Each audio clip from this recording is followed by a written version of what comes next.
Olá, sejam todos muito bem-vindos. Aqui é a TV Cresce, canal 8 de Brasília, do Cresce, 8ª região, onde nós estamos criando conteúdos que possam melhorar a capacidade profissional dos nossos amigos corretores de imóveis e dar mais segurança às transações imobiliárias. Dentro do nosso quadro hoje, Direitos e Obrigações dos Corretores, vamos tratar de PJ, CNPJ, a sua profissionalização melhor. E se você gostar do nosso tema, vá até os nossos sites sociais, clique, dê a sua opinião, que será muito bem-vindo e teremos o maior prazer em atendê-los.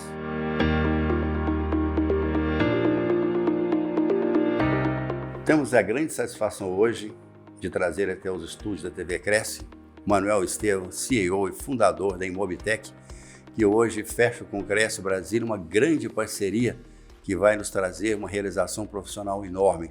Seja muito bem-vindo, muito obrigado pela sua presença, Manuel. Eu que agradeço, Archer. Eu achei extremamente importante participar aqui junto com vocês e a iniciativa do Cresce DF, né, de se preocupar com o corretor, de ter essa preocupação de o corretor ser profissional, né, de estar cada vez mais profissionalizando, de ter aí opções que sejam melhores do que a atuação como pessoa física, e nós estamos aqui para poder contribuir com isso. Nós temos que desmistificar essa ideia do CNPJ, de custos, de dificuldades.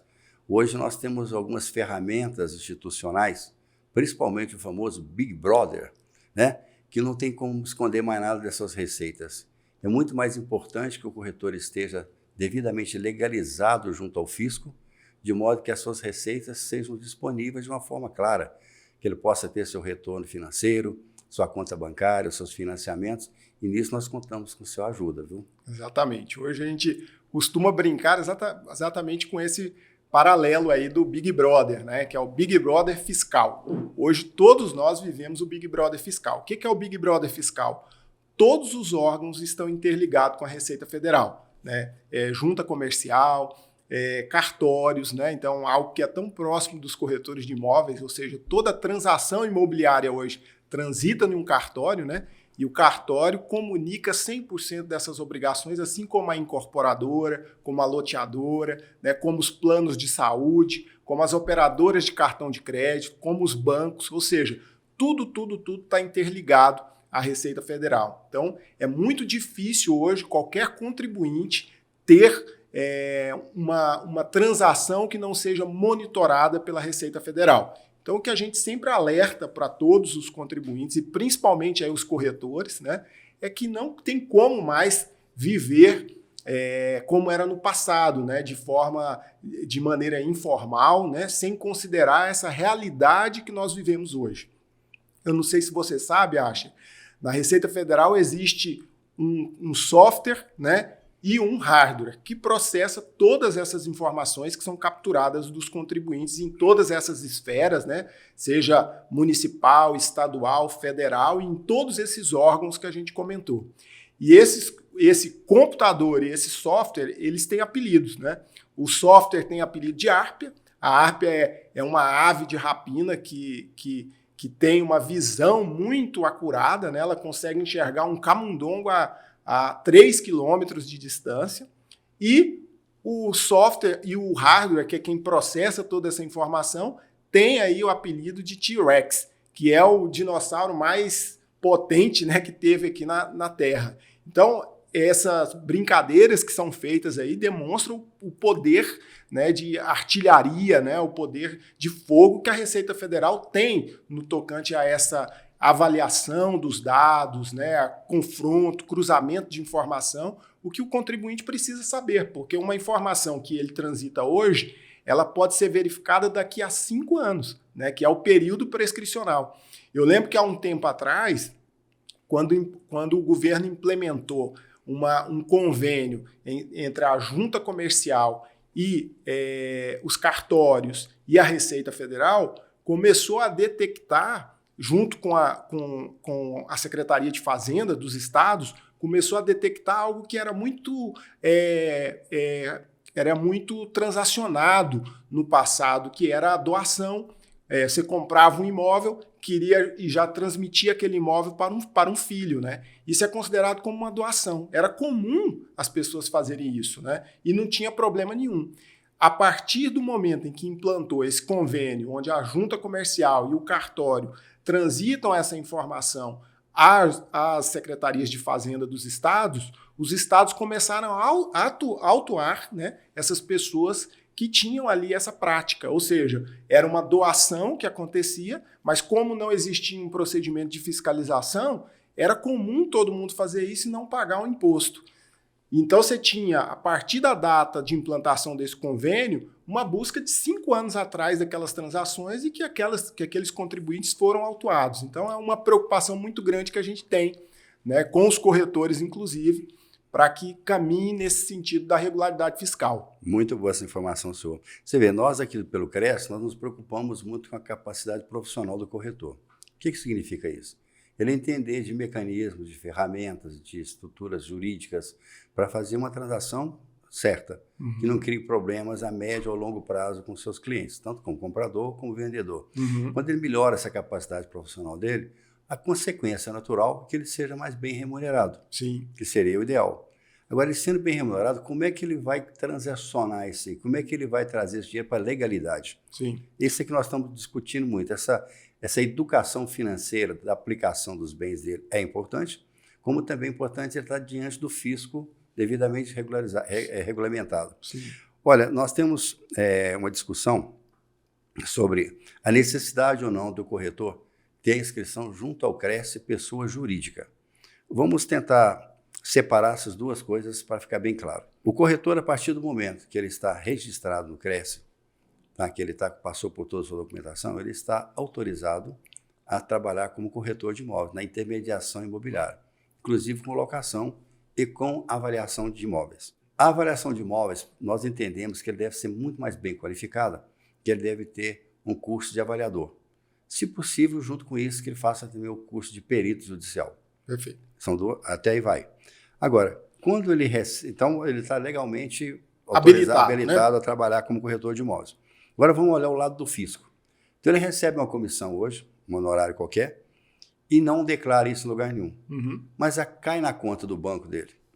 O dinheiro está lá. Sim. Uma hora a Receita pode perguntar de onde veio esse dinheiro. Ou então ele adquiriu um patrimônio, esse patrimônio pode ficar à descoberta, pode dar um outro tipo de problema até ele também. Exatamente. Então, essa inscrição dele como pessoa jurídica, ele ter um CNPJ e o CRES pessoa jurídica, são duas coisas próximas, mas não se comunicam nesse momento. Perfeito. Tá? Se ele vai emitir uma nota fiscal dos honorários dele, ele vai estar regularizado junto ao fisco. Desde que ele não utilize nenhuma publicidade da pessoa jurídica, não há obrigatoriedade, a princípio, de se inscrever no CRES. É assim que vocês fazem essa leitura? Perfeito, exatamente. E uma das coisas principais de estudo, no tocante a essa parte de regularização, que a gente observa é o seguinte: o corretor, devidamente habilitado na sua pessoa física, atua, né, fazendo as intermediações normalmente, como você mesmo disse. E o que ocorre ao final do ano, né? Ele auferiu ali todas as suas receitas de intermediação ou de avaliação, né? E quando chega ao final do ano, na verdade, no início do ano subsequente, quando ele deve apresentar a declaração de imposto de renda, o que ele faz? Ele não informa a totalidade das suas receitas. E, por um lado, até faz muito sentido. Por quê? Porque na pessoa física, essa tributação é de 27,5%. Então, se ele tem uma receita anual de R$100 mil, ele pagaria ali naquele momento 27.500. Do outro lado, a gente tem a pessoa jurídica. A pessoa jurídica pode ele executar todo esse processo normalmente e ele trabalhar como pessoa física e faturar na pessoa jurídica, e aí na pessoa jurídica ele tem a tributação favorecida. Nessa tributação, com essa receita anual, ele poderia tributar 6%. Então você compara, nesse exemplo aqui de R$100 mil de faturamento, ele teria apenas 6 mil contra 27.500 se tivesse na pessoa física. Então, assim, é muito mais vantajoso ele atuar como pessoa jurídica. Mas o contexto nosso, né? Então você para e pensa. Na atualidade, hoje os corretores, ele tem um grau de informalidade muito alto. Você pode contar aí que é mais de 90% de informalidade. O que é a informalidade? É o corretor atuando como pessoa física e não informando a totalidade das suas receitas lá para efeito de imposto de renda. O que gera, o que você bem colocou, um patrimônio sem lastro. Né? Então, o corretor que busca segurança, ele acaba incorrendo em alguns atos falhos que pode prejudicar, inclusive, a sucessão, ou seja, a transmissão desse patrimônio que ele está acumulando aos seus respectivos herdeiros, uma vez que esse patrimônio fica sem o lastro fiscal. Então, acho que é muito importante os corretores terem essa consciência, né, de que ele pode ter uma pessoa jurídica, pode pagar os tributos normalmente, porque a questão tributária é algo cultural no Brasil, né? Ninguém quer pagar imposto. Eu não quero, você também não quer, ninguém quer pagar imposto, né? Então, isso veio lá desde a situação portuguesa, né, de exploração e tudo, né, em que se cobrava o quinto, né? Hoje a gente tem uma carga tributária que é maior do que o quinto, né? E que ninguém quer se submeter a essa carga tributária, ninguém quer pagar esse tributo, né? Então, qual que é a prática usual de se fazer? A sonegação. Porém, essa sonegação pode trazer alguns efeitos muito danosos, né? Principalmente aí aos corretores, de poder, inclusive, duplicar, triplicar o valor do tributo que ele deixou de pagar. Justamente nós estamos falando, porque o corretor não declara que recebeu. Aí, o ano que vem, o vendedor do imóvel declara os honorários dele no imposto de renda, pensando em reduzir seu lucro, seu ganho de capital. Sim. Bom, cruzou uma informação com a outra, digamos que esse corretor, passei para esse exemplo de R$100 mil, que eu achei interessante, R$27.500 seria a tributação original, que vai para o dobro, vai para R$55 mil, e mais juros e multa, e ele já recebeu esse dinheiro, já gastou muito tempo. Já gastou. E vai ficar impagável. Sim, né? sim. Então ele cria uma situação, enquanto com 6 mil ele teria resolvido isso tudo, estava limpinho. Ficado tranquilo, né? Uma coisa também que preocupa muitos corretores, que até esses dias eu fui me estudar bastante, é sobre o custo de se abrir essa PJ. Vamos voltar um pouquinho no tempo, a gente falar sobre a palavra pejotização, que foi mal utilizada a princípio, e a gente tenta até fugir dela um pouco. Sim. O PJ, a princípio, surgiu para que se evitasse os encargos trabalhistas. As construtoras exigem, de um modo geral, que os seus corretores tenham CNPJ para emitir a nota. Nós sabemos disso pelo Conselho, e eles ficam escondendo do Conselho isso. Então, é uma coisa que não faz muito sentido. Não faz sentido. Não faz sentido, essa uma prática, coisa né? não é legal. Porque ele está trabalhando como pessoa física, normalmente, está se apresentando, a publicidade é toda a construtora, ele não aparece como corretor, ele não tenta mostrar à sociedade uma empresa, uma imobiliária que não existe. Então, ele está legal, não tem nada de errado nisso. E está acertando a tributação dele. O que nós queremos que futuramente, quando ele se sentir incomodado ou quiser aprofundar mais, aí ele venha se inscrever com pessoa jurídica e seja muito bem-vindo. Mas não é uma obrigação a princípio. Perfeito. Nós queremos qualidade e segurança para o mercado do modo geral. Nós estamos falando também sobre o custo. Vocês estão abrindo um convênio conosco, através do nosso Corretor Mais, onde vocês vão ter um valor excepcional para os corretores. Exatamente. Né? Eu estou muito feliz com isso, estou muito agradecido realmente. Acho que nós vamos fazer um impulso muito grande no mercado. Me fala como é que nós vamos conseguir isso aí. E com essa iniciativa e dessa parceria, a gente quebra um monte de barreiras, né? Que são as barreiras que antigamente impedia que o corretor tivesse acesso à pessoa jurídica, né? Pudesse abrir a sua pessoa jurídica. Quais barreiras são essas, né? Primeiro, hoje, qualquer escritório cobra em torno aí de meio salário mínimo para poder manter ali a contabilidade. Isso vai corresponder a algo em torno de R$500, R$600, mais ou menos em média de honorário. O que nós trouxemos é uma startup, então o modelo da Imobtech é uma startup, né? Ou seja, a gente empregou muita tecnologia para a gente conseguir reduzir o custo e trazer algo que caiba dentro do orçamento do corretor, entendendo justamente essa sazonalidade que existe no mercado imobiliário, que um mês está muito bom, às vezes um outro mês já não foi tão bom, né? Então a gente trouxe uma composição de honorários para que caiba dentro dessa estrutura. Então a gente cobra hoje R$ 89,90 para ter a mensalidade, né? E no processo de abertura a gente não cobra nada para poder fazer a abertura. Na parceria com o Cresce, nós vamos continuar não cobrando nada para fazer a abertura e vamos dar 3 meses de isenção, né, para que o corretor possa entrar, possa se ambientar ali naquele novo cenário, né? E que possamos também contribuir aí dentro dessa jornada do corretor empreendedor. Mas os custos iniciais, então, nós teremos aí a taxa que é cobrada pela junta comercial. Exatamente. R$ 372, uma Exato. coisa assim.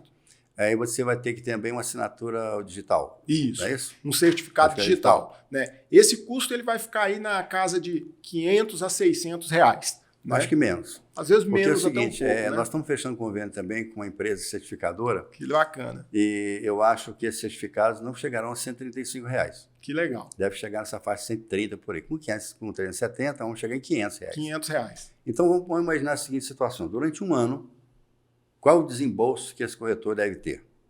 R$500 nessa abertura e mais 9 vezes 89. Exato. Né? Exatamente. Okay? Então vai ter R$1.000 e poucos, vai dar em média R$100 por mês. E ele está totalmente legalizado no seu CNPJ, vai poder emitir sua nota fiscal, pagar seus impostos, o dinheiro está todo legalizado. Certinho. Exato. Isso é muito importante, né? Porque é de fazer a relação custo-benefício, né? E isso que a gente sempre tem mostrado para o nosso cliente. No nosso modelo, você já tem embarcado nessa estrutura de atendimento, que é um aplicativo que você permite o corretor emitir a sua nota fiscal sem grande dificuldade pelo próprio aplicativo, não precisa ir em página da prefeitura, não tem nenhuma dor de cabeça nesse sentido. E toda a comunicação, as guias de tributo, as certidões negativas, as declarações de faturamento, que é muito comum, inclusive, né? Vai abrir um crediário, vai comprar prazo, né? Aquela entidade solicita a declaração de faturamento. Isso tudo tem no aplicativo, na palma da mão do corretor, né? E que é o que custa R$ 89,90. O que eu acho muito importante dizer, né? Geralmente, você tem corretores novos que muitas vezes ele fala, não, isso não é para mim porque eu acabei de entrar na profissão. E você tem os corretores já que estão mais tempo no mercado que falam, olha, eu já trabalhei a vida inteira como pessoa física, venho tocando a minha vida aqui e não vou fazer esse movimento agora. Então, tanto para os novos quanto para os que estão há mais tempo no mercado, eu sempre costumo dizer, é muito importante fazer essa mudança cultural. Por quê? Porque o que te trouxe até aqui não é o que vai te levar daqui para frente. Novos tempos, nova tecnologia. Novos tempos. Para o corretor que já está há mais tempo, ele tem que entender agora que o cenário mudou. Não é a mesma coisa de que há um ano atrás, de que há 2 anos atrás. O cenário hoje ele é muito diferente em termos de fiscalizatório, de confronto de informação, de cruzamento de dados. E para o corretor novo que entrou agora, se ele se propõe a abrir um CNPJ, né, ele se compromete mais, ele se qualifica mais, ele se dispõe melhor para o mercado de trabalho, né? É como você que vai contrata um serviço de um profissional autônomo, qualquer que ele seja. Se esse profissional ele não te emite a nota fiscal daquela prestação de serviço, e olha, quando eu estou dizendo de comissão, nós estamos falando de um custo que é relevante, né? Nós estamos falando de um custo que representa entre 5% e 6% do valor de uma transação. Você compra uma mercadoria de R$20, que é a nota, e uma comissão de alguns R$1.000, você não... E não vai emitir a nota, né? Não faz sentido. Então, é muito importante que o corretor ele tenha essa visão empreendedora e de profissionalismo da sua atuação, né? Para que ele consiga conciliar isso e trazer uma visão mais elevada, né, da sua profissão para o seu cliente, né, emitindo a nota fiscal, né, eu acho que ele tem até mais argumentos, inclusive, para que possa negociar um processo de comissão quando o cliente pede um desconto na comissão. Até valoriza, olha, eu tenho uma estrutura montada, eu tenho uma CNPJ, eu pago meus impostos. Né, a minha comissão é dedutível no seu ganho de capital. Né? Então vamos fazer a coisa toda legal. Exatamente. A nossa preocupação como conselho de classe é justamente o seguinte, o corretor entra, hoje novo, parece que está tentando uma vida, vai ver se dá certo. Está apostando, né? Está apostando, não é por aí o caminho. Se você encara uma profissão, você tem que ser profissional desde o primeiro dia que você começar aquele trabalho. Você tem que passar credibilidade para o seu cliente, para se aprimorar. Nós vendemos serviço. Sim. Nós fazemos intermediação imobiliária.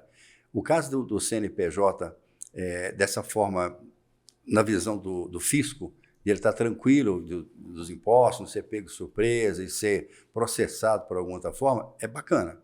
Agora, se você é um profissional e quer, daqui a um tempo, abrir uma imobiliária, transformar isso numa pessoa jurídica, realmente usar seu nome de fantasia, é outro pensamento. Por quê? Aí você tem a sequência sua. Os homens passam, as empresas ficam. Sim. Então você tem que pensar na longevidade, o legado que ela tem. Se você criar um nome de mercado, você vai poder passar para os seus filhos, ou até mesmo transacionar esse bem. Sim. O que você vai vender como pessoa física do seu bem? Nada. Não existe. Sim. Como é que você vai ter um lucro sobre a sua própria profissão? Mas se você tem uma empresa jurídica, ela tem seu valor no mercado. Sim. Né?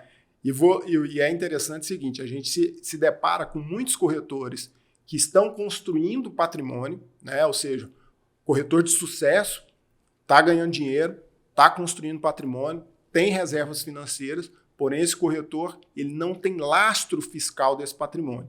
Então, ele não tem o quê? Ele não tem segurança. Então, tudo que a gente busca hoje na vida, eu costumo sempre falar isso.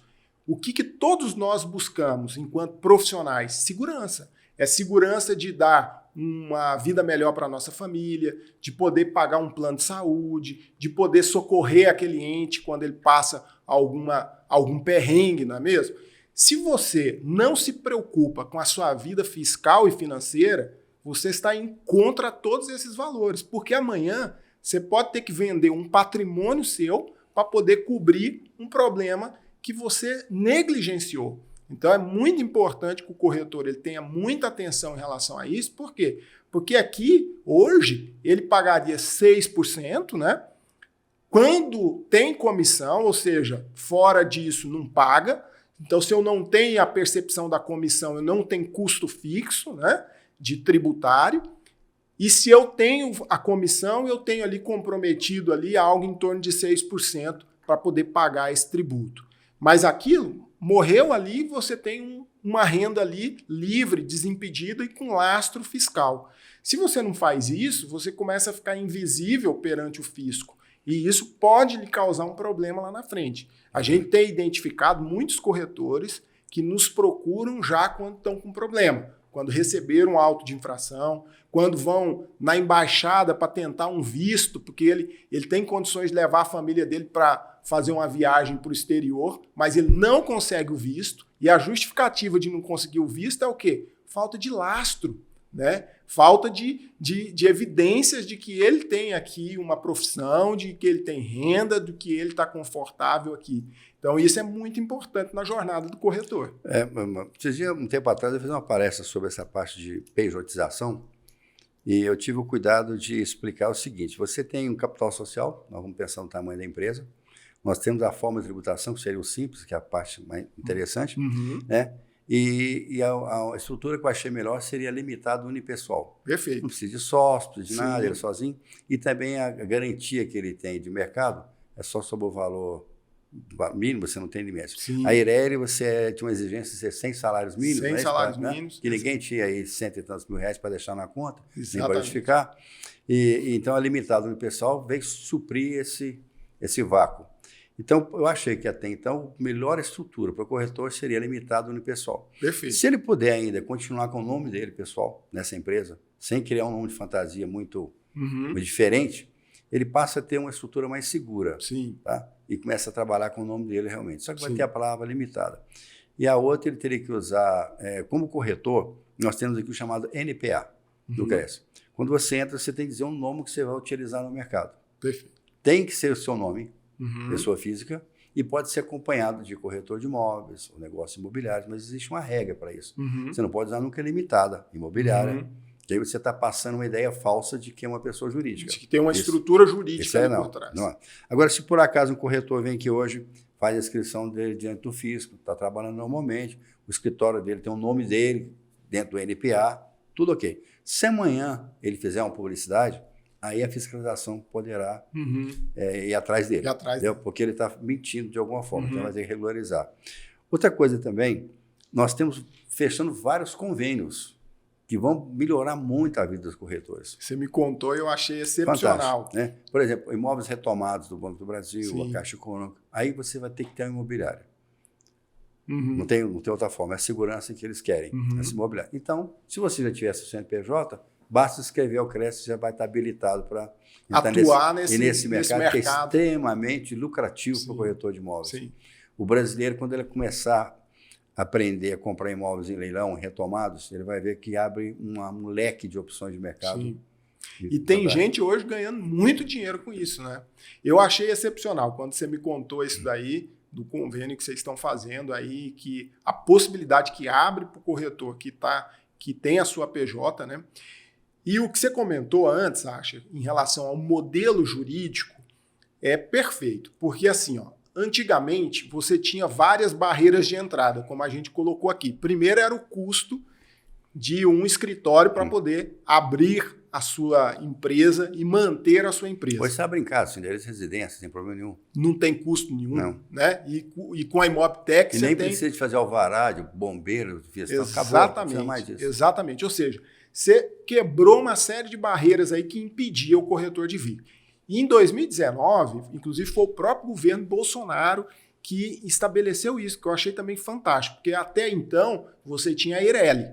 A Eireli, que é a empresa individual de responsabilidade limitada, você tinha ali a obrigatoriedade de comprovar 100 salários mínimos. Era a empresa de um sócio só, mas você tinha que ter um capital mínimo para poder iniciar. Veio a que a gente chama de sociedade unipessoal, ela não necessita e não requer a exigência de capital mínimo e permite que o contador, apenas ele, sozinho, seja sócio, né, e consiga abrir esse CNPJ. Então, quer dizer, abrir um leque de oportunidade, primeiro de quebrar todas essas barreiras de entrada, então de custos e tudo mais, e segundo, de permitir que ele sozinho abra uma empresa, né, limitada, com não tendo exigência de um capital mínimo. Isso aí é extremamente importante para que o corretor saiba, né, que ele consegue fazer isso de maneira fácil e ágil. De alguma forma, ágil. isso era sempre fraudado, porque aquele 1% que sempre se colocava era um sócio fantasma, né?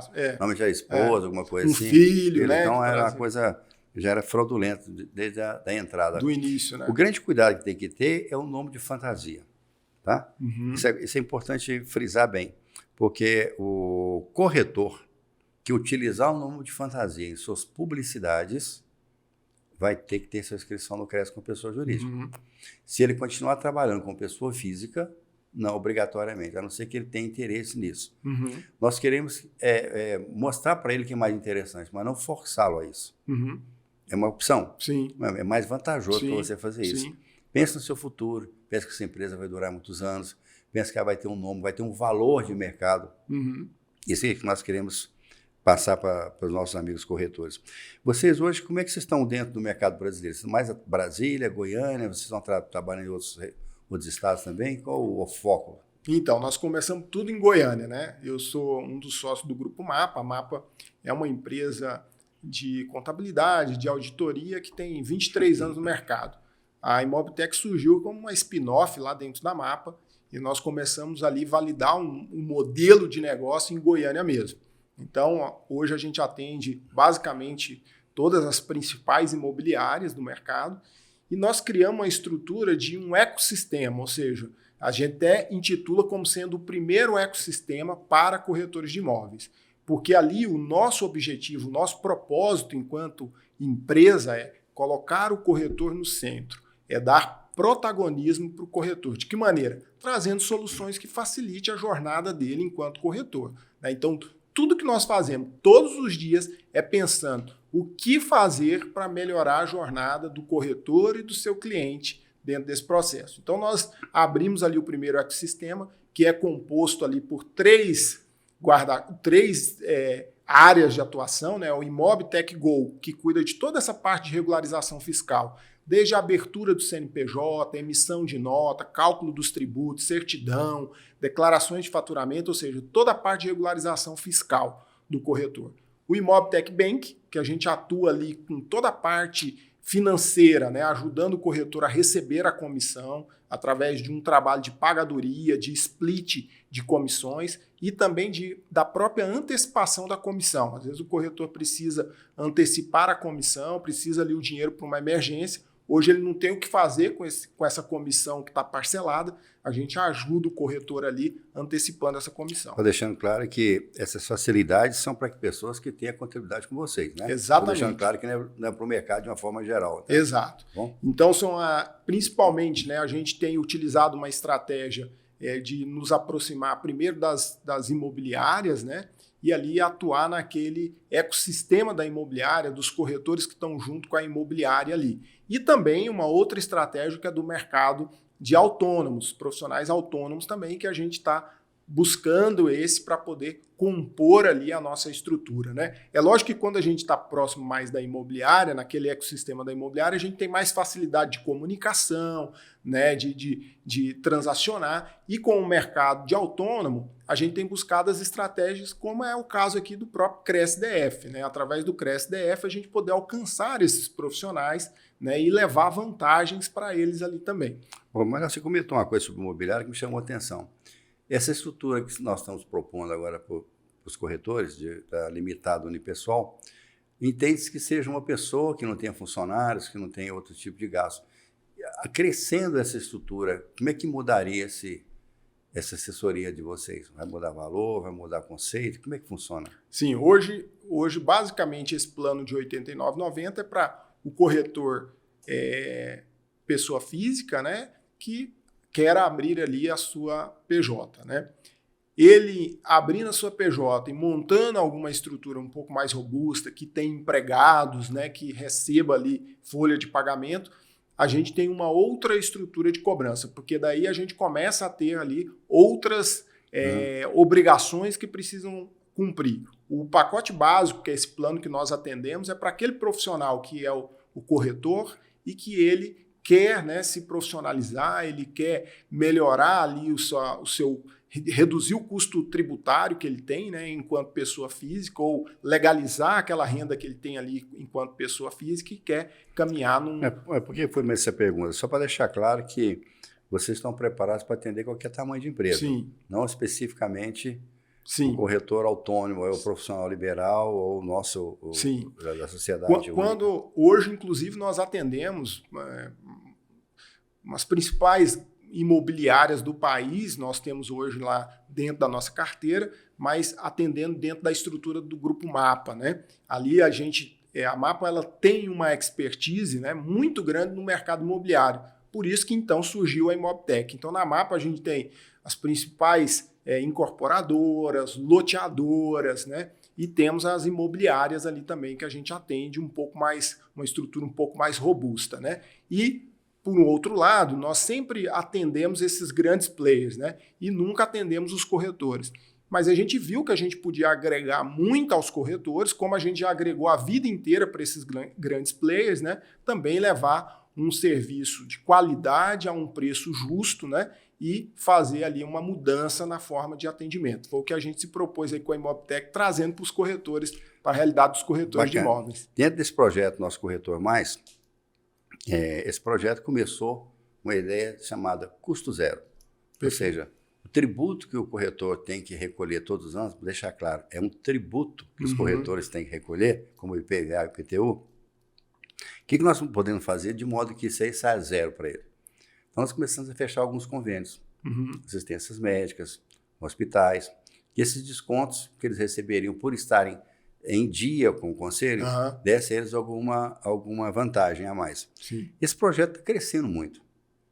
Nós somos convidados a participar já de uma série de empresas, né? Eles chegam aqui e falam, eu tenho alguma coisa para oferecer para o CRES. Sim. E essa estrutura está crescendo e está ficando uma formatação muito boa. Sim. O caso de vocês virem para cá é uma somatória de um projeto nosso de conscientização e profissionalização dos corretores, sendo uma pessoa jurídica, devidamente legalizada junto ao fisco, e ao mesmo tempo que vantagem eles teriam sobre isso.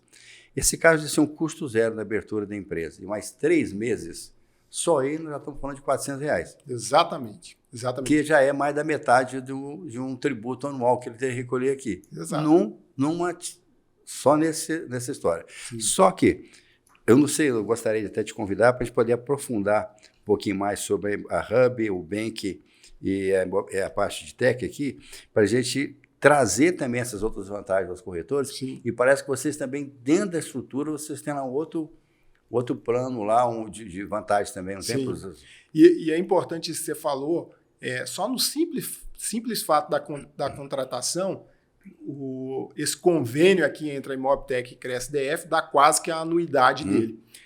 Mas sem contar, Acha, de uns benefícios que a gente traz ali também na própria consultoria, tem corretores que são clientes nossos, que quando ele vai fechar o negócio, muitas vezes ele traz o próprio cliente para a gente poder assistir. De que maneira?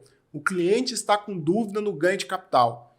A gente já presenciou algumas situações em que, às vezes, o negócio é perdido, né? Naquele momento ali que o cliente descobre que tem que pagar um ganho de capital. Então, nós já tivemos vários casos lá no escritório do corretor levar o cliente ou levar aquele problema para que a gente pudesse ajudar numa consultoria. E a gente faz isso de forma gratuita, demonstrando ali para o vendedor, às vezes, possibilidade de isenção, porque você tem possibilidade de isenção de ganho de capital. E, às vezes, o corretor não tem esse conhecimento e o vendedor também não tem, e a gente vem ali contribuir dentro desse contexto. Então, isso também gera um ganho, né, intangível para o corretor junto ao seu cliente ali no momento de fechamento de um negócio, né? Isso é bacana demais. Ótimo, adorei essa ideia. Nós estávamos comentando também agora mesmo sobre quando os corretores fecham um negócio em parceria, que às vezes os honorários têm que ser divididos em 2, 3 ou 4. Sim. Aí o cliente manda esse valor para a conta de um, e esse um distribui para os outros. Sim. Está aí a confusão diante da Receita Federal. Porque esse ganho dele vai ficar descoberto. Mesmo que ele repasse para os outros, não vai ter nota. Exato. E vocês arrumaram uma ferramenta para resolver essa situação. Exatamente. No Imobtech Bank, aí a parte da pagadoria, a gente ajuda na jornada do corretor e do seu cliente, né? Ao invés de ali ele ter essa preocupação de o cliente ter que fazer vários pagamentos ou de concentrar o pagamento em um só e aquele depois ficar responsável por repassar para os demais, a gente criou um sistema de pagadoria onde a gente emite para o cliente um boleto Pix, né, que é um boleto Pix, que o cliente escolhe em pagar no boleto ou no Pix, e o Imobtech Bank faz o rateio desse valor, né, para cada um dos corretores envolvidos, sem precisar necessariamente transitar numa conta específica de um, né? E ali ter ali uma confusão tributária ou, às vezes, ele ter dificuldade, inclusive, para poder cobrar a sua comissão junto ao cliente. Porque muitas vezes faz a venda parcelada, então a nossa solução faz o quê? Emite os boletos para cada parcela. Então não tem necessidade do corretor ficar cobrando. E se o corretor pactuou ali cobrança de atualização após o vencimento, essa atualização vai no boleto. Então, se o cliente pagou fora do prazo, vem também a atualização financeira para o corretor. Então, isso só traz vantagem para o corretor, né? Para ele poder tirar essa carga de cima dele, de ter que organizar tudo isso, essa parte financeira, e também de tirar a carga do cliente, daquele estresse ali no momento de pagamento da comissão, de ter que fazer vários pagamentos, ou às vezes de ter ali um atrito no processo de combinar ali a forma de pagar. Então a gente vem suavizar, deixar mais fluido esse formato. Hoje nós tivemos uma consulta, né, acho que até em conjunto, perguntando o seguinte, até perguntar para o corretor, se você tem que dar uma nota fiscal para o seu cliente, você vai pedir uma nota fiscal de outra pessoa que tem empresa para cobrir isso para você? Não é isso? Faça direito, já faça o seu. Então, até a pergunta é, se isso é legal ou ilegal? Foi a pergunta que nós ouvimos, não foi? Sim, sim. O Cresce não se envolve nisso. Isso é uma responsabilidade do fisco. Para a gente, não tem nenhum problema, desde que não haja atrito entre eles. Existe um questionamento, em termos de algumas resoluções do COFES, que diz que os honorários têm que ser divididos por quantos corretores participarem daquela negociação. Isso tem dado alguns problemas aí. Sim. A gente entende, a princípio, primeiro eu particularmente, é meio a meio, a sua metade você faz o que você quiser com ela, divide para 3, 4, 5. Então não é porque um grupo está com 10, o outro com 1, que você vai ter que dividir igualmente. De partes iguais. Mas a hora que você emitir essa nota fiscal para alguém, se você já está devidamente registrado, já tem a sua empresa, seu CNPJ, emite sua nota. Sim. Mostra para o seu cliente que você é uma pessoa estabelecida, sim, uma pessoa séria, que está preparada para isso, sim, e não é um amador. Sim. Minha mãe tem um ditado, eu acho que é um ditado popular, né? Fazer o certo desde o início. Né? Então, eu sempre eu cresci ouvindo isso. Faça o certo desde o início. Né? Faça o certo desde o princípio, que você não vai sofrer, né, lá na frente. Então, é exatamente isso, é esse conceito. Por que eu não emitiria a nota de uma prestação de um serviço, e um serviço? Quando eu faço isso, até algo que o corretor precisa avaliar o seu subconsciente. Quando você não emite a nota da sua prestação de serviço, qual é o valor que você está dando para aquela prestação de serviço? né? Por quê? Você mesmo disse aí. Você vai ali na esquina na drogaria e compra um remédio, você pede a nota daquele remédio, você pede o cupom fiscal. E aí, num processo, numa transação imobiliária de relevância como é essa, por que eu não solicitaria a emissão da nota fiscal? Qual que é o grau de importância que eu dou para o meu trabalho, né? Para aquele trabalho todo que foi realizado ali, que está sendo coroado, naquele momento de coroar tudo, né? Que é um momento de receber a comissão, por que o corretor não emitiria a nota? Então, eu penso que até no subconsciente é um demérito para todo o trabalho que foi realizado, né, de consultoria, de apoio ao cliente, de ajuda o cliente a escolher o melhor imóvel, né, de apoiar o cliente naquele momento mais importante. E eu deixo de cumprir uma parte extremamente relevante. Então eu fico imaginando também do lado do cliente a frustração que é de não ter ali aquela percepção e a correspondência do corretor no momento de cumprir com a sua respectiva obrigação. Ele denigre a própria profissão dele, porque parece que está com amadorismo, uma coisa não tão certa de jeito. Pode esquecer o seguinte, o crédito cai na conta, sim, a Receita está sabendo. Sim. O vendedor declara o imposto de renda do ano que vem, na hora do ganho de capital, não informa. Informa que te pagou. O vendedor informa. E a sua declaração está descoberta nisso, você não tem nenhum carnê-leão, não tem nada. Sim. Pode preparar para ter problema. Vai ter problema. Mais cedo ou mais tarde. Essa é a única certeza que a gente sabe. Receita Federal do Brasil, hoje, é a receita mais atuante do mundo. Os nossos auditores da Receita Federal aqui do Brasil dão consultoria para países de primeiro mundo, como é o caso dos Estados Unidos, de mandar técnicos nossos daqui para lá para ensiná-los como fazer e implementar os procedimentos de malha fiscal, de cruzamento, de obrigações, né? Então, assim, nós estamos muito à frente. E isso é questão de tempo, de poder essas pessoas que estão nessa informalidade de identificarem ter um problema. Né? Isso já está acontecendo hoje com muitos corretores que estão tendo problemas fiscais. Nós ajudamos muita gente nesse sentido e vai acontecer muito mais daqui para frente. Então, é importante a gente estar atento a todos esses sinais. Né? Vamos pensar agora só no checklist para abrir essa empresa e o prazo. Sim. Né? Então, a documentação, a princípio, que é dos documentos pessoais, sim, RG com CPF, exato, título de eleitor, isso, comprovante de residência, exato. É isso? O que mais nós temos aí? Basicamente é isso, né? E aí a gente já, com base nessas informações, a gente define ali um capital social junto com o corretor. Pode ser qualquer valor. Qualquer R$1.000, valor. R$2.000. Exatamente. Tá. Se quiser abrir o capital social de R$100, pode abrir com capital social de R$100. Não tem uma exigência de um valor mínimo. Né? E o prazo para ir é feito um pré-contrato que vai para a junta comercial? Exatamente. Nós fazemos todo o processo de abertura. Então, a gente começa ali na junta comercial, né? Passa pela prefeitura, passa na Receita Federal. No caso aqui, Brasília, cidade e estado, vai tudo no mesmo lugar. Vai tudo junto, né? E a maioria hoje dos estados e dos municípios estão no processo de interligação aí, né? Desse procedimento todo. Então, em média, gira em torno de 20 dias, de 20, 21 dias. A documentação estando toda completa, você tem ali o CNPJ e a inscrição municipal para você faturar as notas, para você iniciar ali a sua transação imobiliária. Então, em torno de 21 dias, a documentação estando toda reunida, tudo direitinho, a partir daquele momento ali para frente, em torno de 21 dias. A Junta Comercial Brasília é muito rápida, em 24 horas eles te dão um parecer aqui. Sim, sim. Né? Tem outras que já são um pouco mais lentas, né? Vamos pensar específico em Brasília, eu acho que você faz isso aqui com uma semana, não vai passar mais disso não. O que às vezes demora, que é diferente daqui de Brasília, no restante do país, é a questão municipal. Então, o município, às vezes, tem um certo delay ali no procedimento, né? Mas a parte de junta comercial e Receita Federal é muito rápido, né? Quando envolve ali o município, você tem ali um pouco de delay. Então, a gente sempre coloca ali em torno de 21 dias para ter tudo regular.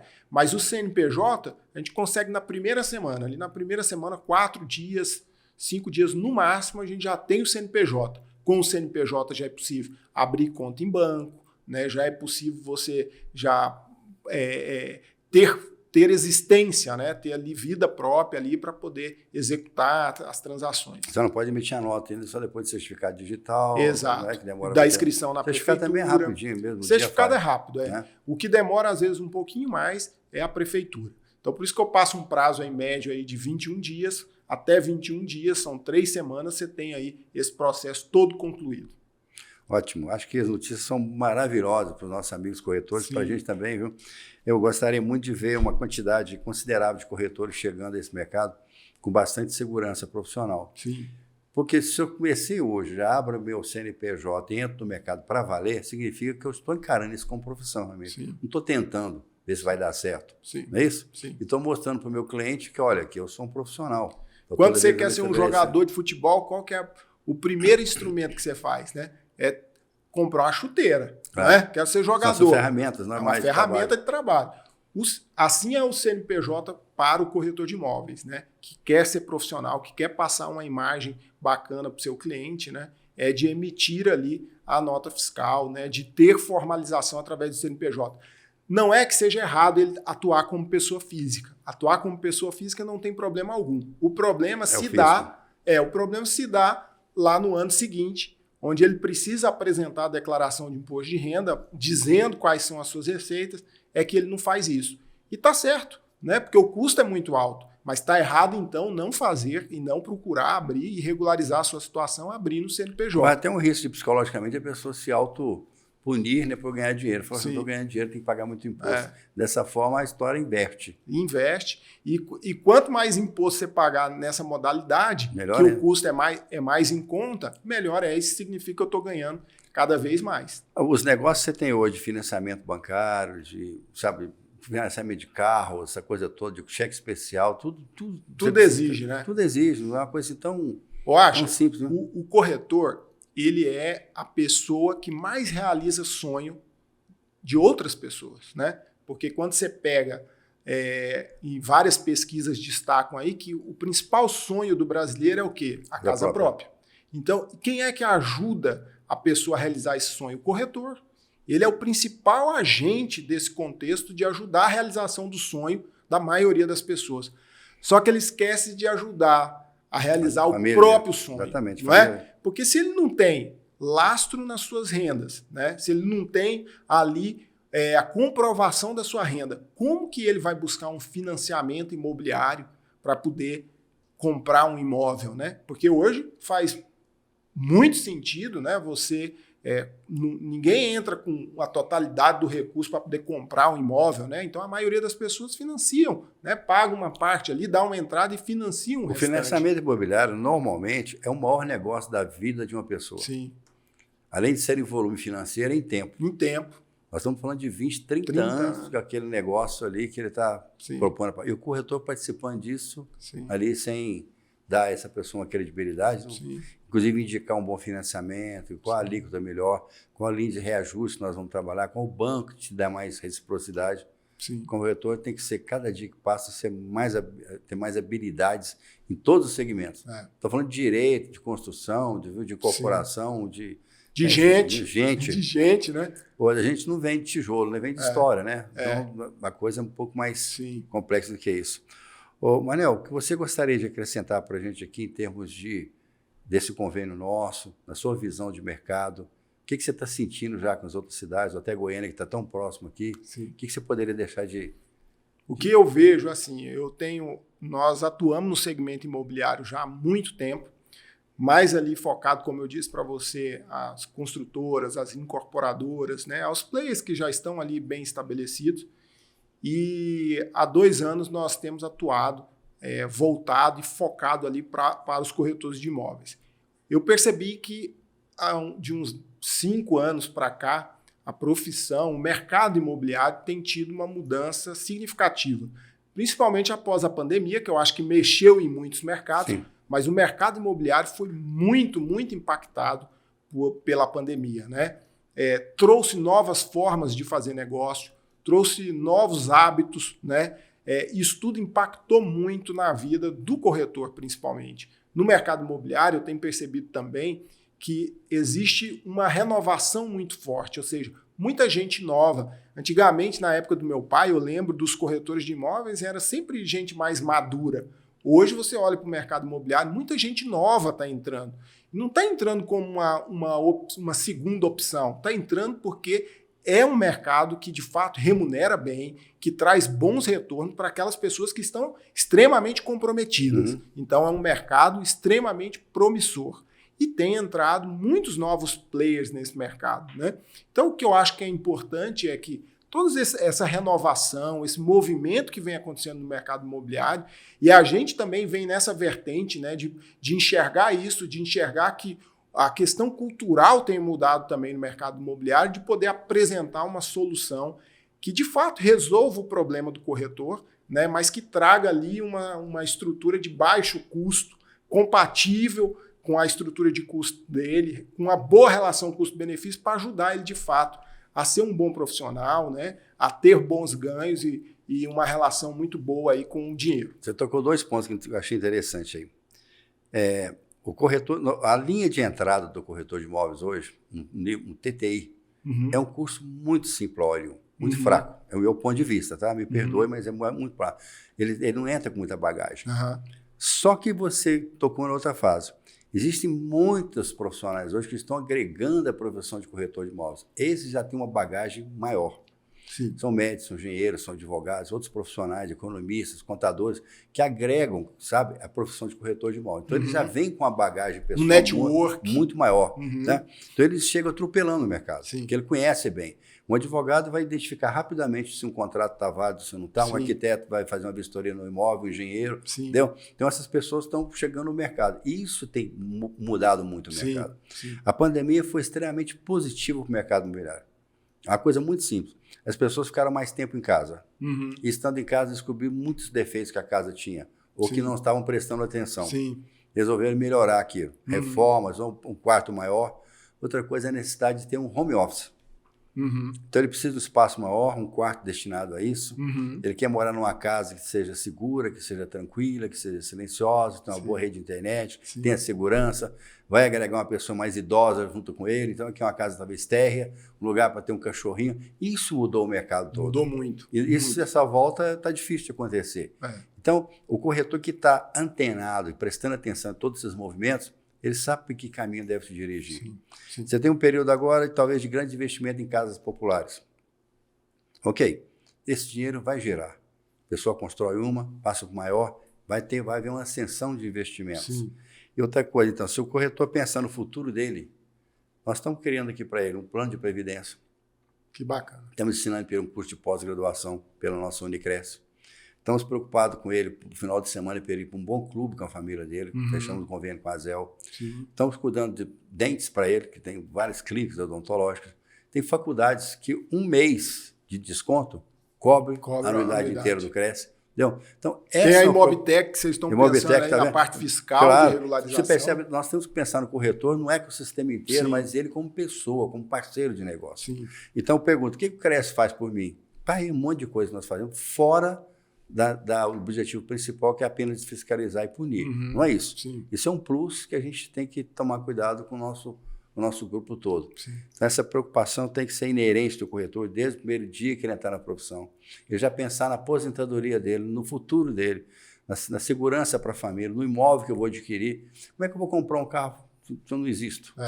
Entendeu? Como é que eu vou viajar? Qual a dificuldade que ele tem de comprovação de renda, né? Para fazer qualquer coisa hoje, você precisa comprovar a renda. Tudo que você vai fazer hoje e pensa em crediário, em compra financiada, em compra a prazo, você precisa de crediário, né? Você precisa de um lastro fiscal, né? De um histórico, né? E muitos perdem muitas grandes oportunidades. Então, só ratificando, a pessoa tem a inscrição dele no Cresce, ele está habilitado para trabalhar como corretor de imóveis. Primeiro ponto. Para isso, existem algumas exigências, a escolaridade, a comprovação de documentos, é um trâmite normal. Ele pegou o número do Cresce dele, pessoa física. Aqui ele colocou um NPA, um nome que ele vai usar, né, de abreviação. Bom, aí ao outro lado ele vai abrir uma CNPJ, onde ele vai estar transferindo esse dinheiro, o recebimento dele, comprovado junto ao fisco. Vai emitir nota fiscal, vai ter credibilidade no mercado. Terceiro passo, havendo interesse dele em montar uma imobiliária, ele vai fazer a inscrição junto ao CRES. Perfeito. Vai ter um CRES jurídico, um responsável profissional, responsável técnico, um RT para a empresa dele. Aí ele continua tendo essa empresa já que vai, independente dele estar presente ou não, ela pode ser transferida para os filhos, ser vendida, e passa. Então, essa que é o entendimento. Gera valor, né? Gera valor. Esse é o entendimento que nós queremos passar para todo mundo.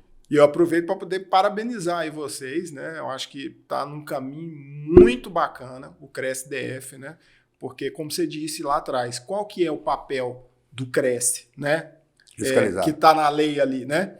É fiscalizar, né? E vocês estão agregando aqui a esse processo de fiscalização muitas outras coisas que não estatutariamente está ali como objetivo do CRES, mas pensando em trazer para o corretor um benefício, né, para que ele possa cada vez mais prosperar. O nosso sistema de fiscalização é muito eficiente.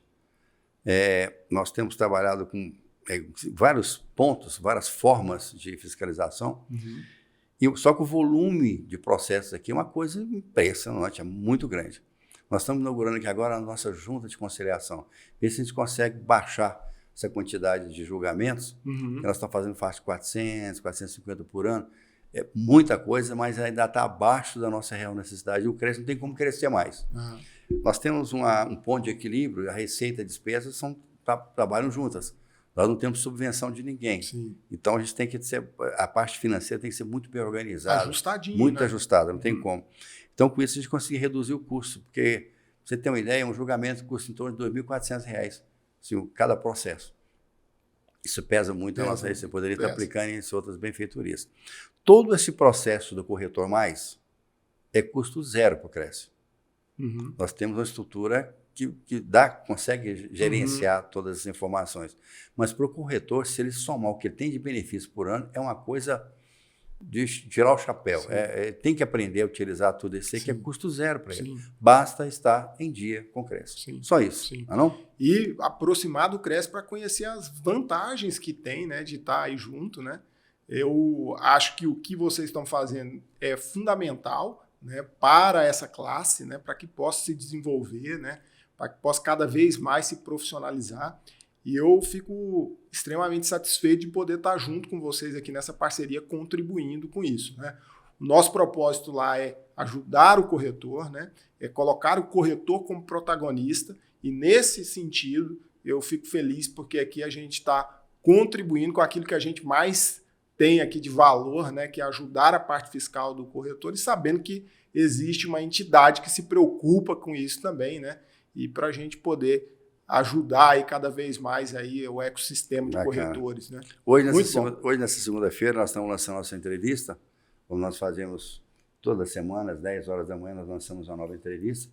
Hoje é um motivo de muito orgulho para mim, porque eu estou vendo coroado um trabalho que nós estamos fazendo já há 2 anos em cima desse projeto, e agora a gente consegue fechar com chave de ouro, e vamos publicitar o máximo que nós pudermos, tanto nas suas mídias sociais quanto na nossa, em conjunto, né? Para que o corretor tenha essa informação precisa e entenda que o custo é praticamente zero para ele ter a quantidade de retorno que ele vai ter de segurança profissional, e isso nos deixa muito felizes. Que ótimo. Manuel, gostaria de te agradecer então muito a sua presença, né? Obrigado mesmo para a sua equipe toda que está aqui nos acompanhando, sei do seu esforço também, e conte conosco nessa nova caminhada, nessa nova formatação profissional, e deixo aqui à sua disposição para você acrescentar o que você achar pertinente para acrescentar aos nossos amigos. Certo. Eu que agradeço imensamente, né, a oportunidade de estar aqui, de fazer esse convênio aqui com o CRES-DF, de poder contribuir efetivamente na vida dos corretores e também deixar um recado aí para os corretores, né? Fazer o que precisa ser feito. Eu acho que esse é o ponto fundamental.